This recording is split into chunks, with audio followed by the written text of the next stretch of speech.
আৰু আজি হুজাইত মুখ্যমন্ত্ৰী ডক্টৰ হিমন্ত বিশ্ব শৰ্মা কেইবাটাও চৰকাৰী কাৰ্যসূচীত অংশগ্ৰহণ কৰিছে মুখ্যমন্ত্ৰীগৰাকীয়ে মহিলা উদ্যমিতা আঁচনিৰ চেকো বিতৰণ মুখ্যমন্ত্ৰীৰ ৰবীন্দ্ৰনাথ ঠাকুৰ বিশ্ববিদ্যালয়ৰ প্ৰশাসনিক ভৱন মুকলি কৰিলে মুখ্যমন্ত্ৰী 57.34 কোটি টকা ব্যয় সাপেক্ষে নিৰ্মাণ কৰা এই প্ৰকল্প আৰু মুখ্যমন্ত্ৰীয়ে আজিৰ দিনটোত ভাষণ ৰাখিলে হুজাই হাজাৰ হাজাৰ মহিলাৰ সন্মুখত আমি আপোনালোকক শুনাব বিচাৰিছো মুখ্যমন্ত্ৰীয়ে ভাষণ প্ৰসংগত কি ক'লে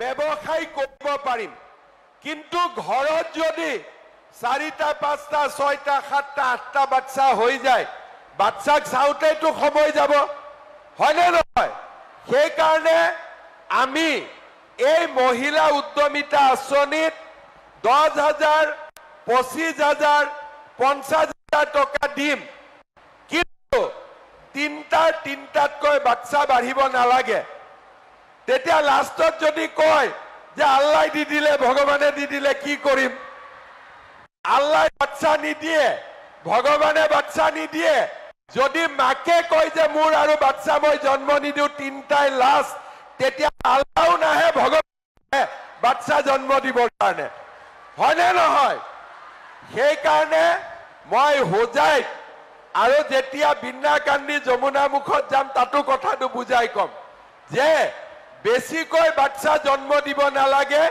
তিনটা আল্লাহ দিছে ভগৱানে দিছে তাক ভাল কৰি ৰাখি ডাক্তৰ ইঞ্জিনিয়াৰ কৰিব পাৰিলে স্কুলত মাষ্টৰ প্ৰফেসৰ কৰিব পাৰিলে আমাৰ কাম হৈ যায় মই ঠিকে কৈছো না নাই একদম ঠিক কথা কৈছো না নাই আৰু 2,000 বাচ্চা 4টা আছে বুদ্ধি কৰি ফৰ্মত 3টা বুলি লিখি মই মাতা নাই কিয় এইটো 10,000 টকাটো মই দিছো কাৰণ দিম বুলি কৈছিলো কিন্তু পিছত 25,000 টাকা বাঢ়াই লৈ না যাব হ'ব গতিকে এই আঁচনিখন আপোনালোকে ভাল কৰি বুজি পাব যে প্ৰথমতে 10,000 পৰৱৰ্তীত 25,000 পৰৱৰ্তীত 50,000 লাখপতি আমি হ'ব লাগিব আজি অসমত 40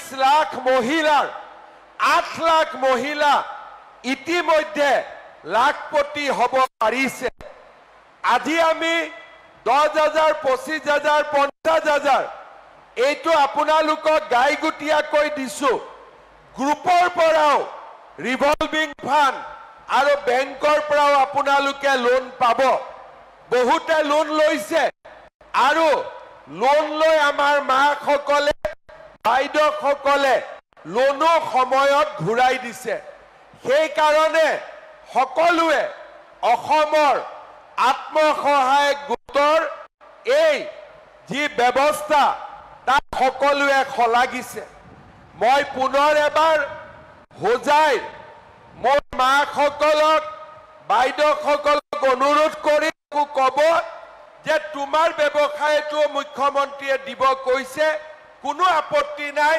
খালি 10,000 টকাটো ভাল কামত ব্যৱহাৰ হ'ব লাগে ইয়াক আমি এনেই খৰচ কৰি দিব নালাগে আজি হোজাইত 32,000 মহিলাই এই 10,000 টকাকৈ লাভ কৰিব 32,000 মহিলাই 10,000 টকা লাভ কৰিব তাৰ মানে কুইণ্টল কিমান টকা হ'ব টোটেল আজি ইয়াতে 32 কোটি টকা আমাৰ হোজাই মহিলাসকলে একেলগে পাব তাৰ মানে চিন্তা কৰক এজনে 10,000 কিন্তু হোজাই বুলি 32 কোটি টকা আৰু অসম বুলি প্ৰায় 3,200 কোটি টকা আমি আপোনালোকৰ কাৰণে কামবিলাক কৰিছো যাতে আমি আমাৰ অসমখনক আগুৱাই লৈ যাব পাৰো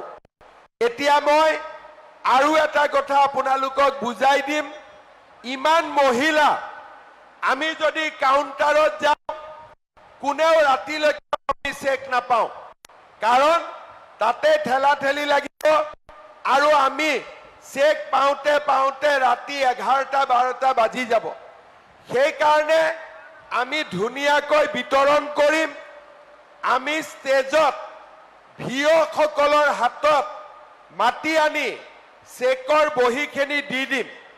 ভিঅ'সকলে ইয়াত আমাৰ গ্ৰুপৰ সভাপতিসকল বহি আছে, সভাপতিসকলক লগে লগে চেকখিনি দি দিব।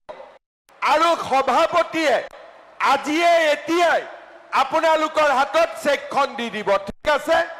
প্ৰথমতে ভিঅ'ক দিম, ভিঅ'ই গ্ৰুপত দিব আৰু গ্ৰুপে আপোনালোকক দিব। এই ফিল্ডতে চেক নোলোৱাকৈ কিন্তু কোনেও ঘৰত নাযাব, নহ'লে হাজবেণ্ডে জোকাব আকৌ, হয়নে নহয়? বোলে চেক আনিব গৈছিলি, চেক ক'ত? গতিকে ইয়াতে আপোনালোকে ধৈৰ্যৰে বহি থাকিব। আমি ভিঅ'ক চেকখন দিম, ভিঅ'ই গ্ৰুপৰ সভাপতিসকলক চেকখন দিব আৰু সভাপতিসকলে ইয়াতে মেম্বাৰসকলক চেকখন দি দিব আজিয়ে আৰু এতিয়াই। তাৰপিছত আপোনালোকে যদি ফৰ্মত নামটো লিখোতে ভুল কৰিছিলে, চেকতো ভুলে ভুলে আহিব। যদি কাৰোবাৰ নাম ভুল আহে, আপোনালোকে আকৌ ভিঅ'ক দি দিব চেকখিনি। আমি 7 দিনৰ ভিতৰত নামটো বদলাই আপোনালোকক আকৌ চেকখিনি দি দিম, হ'ব? কিন্তু মই ভাবো যে কাৰো ভুল অহা নাই। আমি নলবাৰীত দিলো, জাগিৰোডত দিলো, পাথাৰকান্দিত দিলো, ধুবুৰীত দিলো, কাৰো চেকত নাম ভুল অহা নাই। মই ভাবো হোজাইতো নিশ্চয় ভুল নাহিব। পুনৰ মই সকলোকে ধন্যবাদ জনাইছো। মোক ডিচিয়ে কৈছে যে কোনোবা মহিলা বোলে 6টা বজাতে আহি গৈছিল, হয় নেকি? গতিকে আপোনালোকৰ কষ্টও হৈছে, সেইকাৰণে মই দীঘলীয়াকৈ নকওঁ। বহুত দিন এই টকাটোৰ কাৰণে আপোনালোকে ৰখি আছে।